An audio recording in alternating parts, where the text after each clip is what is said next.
Oh, session 4 is about commitment. Some of you are going to squirm. Listen, we live in a culture, we don't like commitments, right? It's like, hey, can you be here tomorrow? And if you're from Hispanic, origin, or you've been around enough, to know some of the language, you'll say like, a ver qué pasa. We'll see what happens. Maybe you use it in English. Oh, we'll see what happens, right? Because we don't like commitment, right? We like to be a little bit free, So this is the commitment part. Now, when I say commitment part, what I don't mean is like, this is not like the 10 Commandments here. I'm not going to bring 6 commitments that say this, thus says the Lord. If you don't have one of these 6, then, it's just don't even think about becoming a member. No, that's not what I'm saying. We're not a legalistic church. These are 6 commandments. As best as you can, as best as you're able, you're trying to fulfill the 6 commitments, right? And could it be more? Yes. Could it be less? Some of you wish it was less, but no. We're going to keep it at 6. This is 6 fundamental core commitments that we ask people to have, when they become members. Now, if you don't have these, doesn't mean you're not a TRBC family. Not part of the TRBC family. So let's get to it. Just like commitments, if you have a commitment in your marriage, guess what's going to happen? You're gonna tough it out. You're gonna grow in your marriage. Without commitment, you don't have anything. Without commitment, you don't have a partnership that will withstand the hardships. Commitment is essential. It's essential in marriage, in parenting at work, in sports. Commitment is essential. Without commitment, you can't have abiding success. Without commitment, you can't succeed. So that's why commitment is really important. There's a simple reason for that. Commitment leads to action, and action brings the dream closer to the reality, or the vision closer to the reality. If we're going to reach every man, woman, and child, or if every man, woman, and child will have repeated opportunities to hear, see, and respond to the good news, we're going to have people that are committed to that. If not, it ain't going to happen. Not within our generation. So what are those commitments? Here they are. First one is this. We want you to be committed to attend church regularly. All right, that means a lot of things different things to different people, right? The generation before us, not my generation, but the generation before us, regular attendance was, you're here on Sunday, you're at Sunday school, it's during the week, you're showing up. I mean, it's like, that was regular attendance, And if you miss one of those midweek service, or the Sunday night service, or the Sunday morning, man, you weren't a regular attender, right? Was it a backslider? That's right. So, I mean, that was like the way they defined the regular attendance. Now we're shifting culture. Things are shifting. COVID has shifted a lot of things as well. What do we mean when we say a regular attender? Nowadays, regular attender is really considered, by and large, by most churches in America, to be a person that shows up at least once or twice a month. That's what regular attender would be. At least an attempt to be at least once or twice a month. Now, what does that mean for our online folks? Online folks, we want to encourage you to re-engage back. That's what we want to do. We want to encourage the online viewers to engage back if you want to become a member. Notice in Hebrews chapter 10, verse 24, this is why it's important that it's actually in person. In person. It says, and let us consider how we may spur one another on towards love and good deeds. You can't do that online, folks. You can't. Let us not give up meeting together as some are in the habit of doing, but let us encourage one another, and all the more as you see the day approaching. Now, I understand we have COVID. There's a pandemic going on. But as best you can, for those who want to become members, we want you to just try and be regular attender at least once or twice a month, as best as you can, understanding that some of you are here and you're not from Gonzales. This is your weekend place, and sometimes you're here, sometimes you're not. And sometimes you have to catch it online. Again, this is not like something that's fixed in stone. There's wiggle room here a little bit, But that's the goal. That's the aspiration. That's where we're headed, Some of you have jobs that take you out for weeks on end. Some of you have certain commitments that you just can't, We get it. We understand that. If we want to encourage one another, it happens face to face. And I know we're competing. We're competing against sports. We're competing against baseball, vacation. We're competing against NFL. We're competing against a whole bunch of stuff. Number 2, We want you to be committed to servant ministry. Committed to servant ministry. In Ephesians chapter 4, verse 11, it says, it was He who gave some to be apostles, some to be prophets, some to be evangelists, and some to be pastors and teachers. Why are those people gifts? To prepare God's people for works of service, so that the body of Christ may be built up until we all reach unity in the faith and in the knowledge of the Son of God, and become mature, attaining to the whole measure of the fullness of Christ. In other words, that the staff here of this church, the elders of this church, we have this responsibility not to do all the work of the ministry, but to prepare you to do that. And the reason is because when you serve, you grow. When you serve, you grow, according to this passage. Until we all reach unity in the faith and the knowledge of the Son of God and become mature, attain to the whole measure of the fullness of Christ. That's how you grow. How that happens, I'm not quite sure, folks. I just know that it does.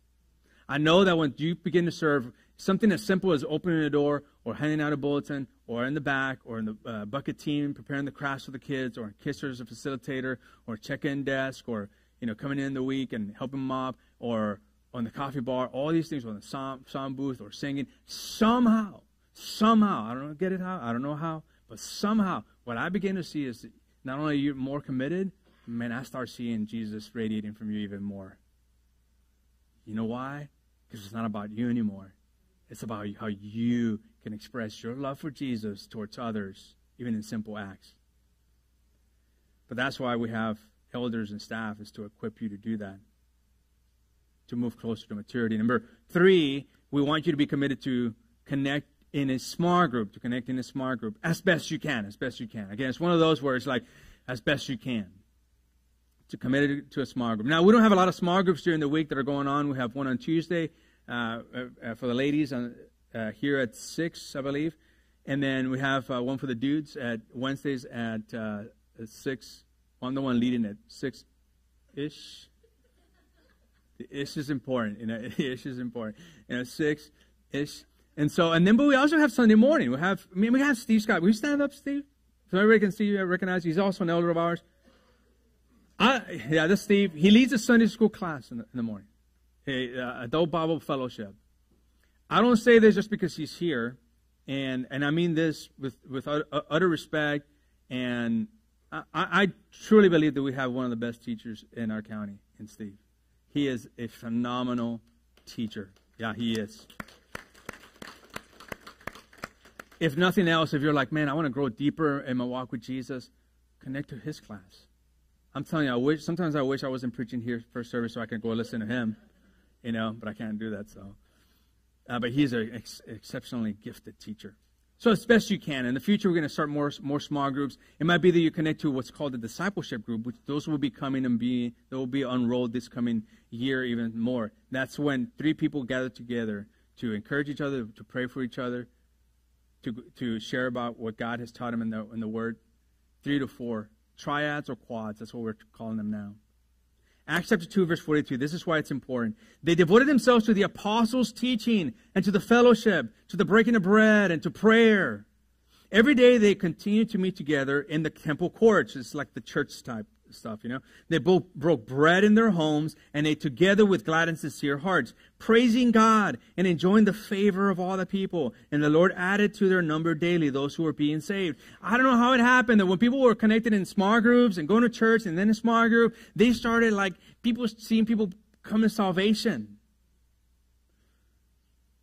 The second place they were getting together was in a small group, not just a temple.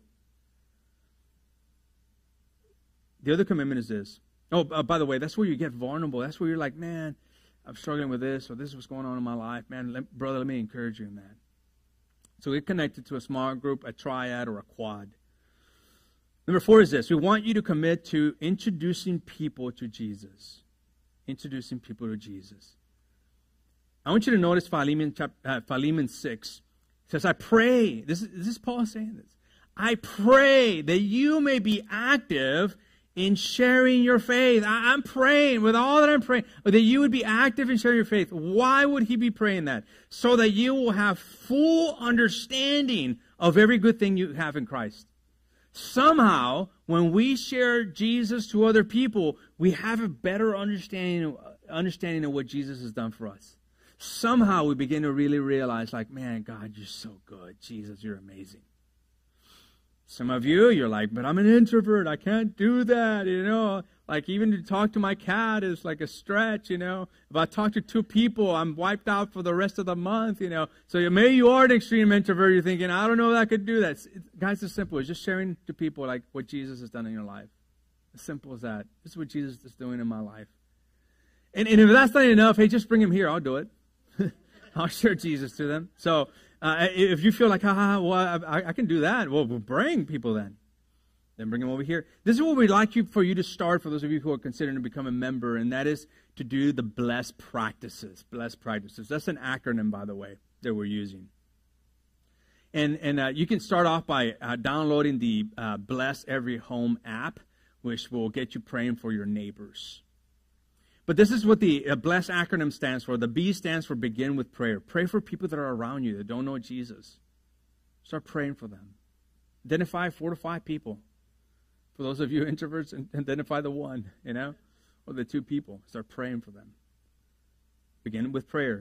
The L stands for listen to their story. Don't be too quick to share all about yourself, but actually get to know their story.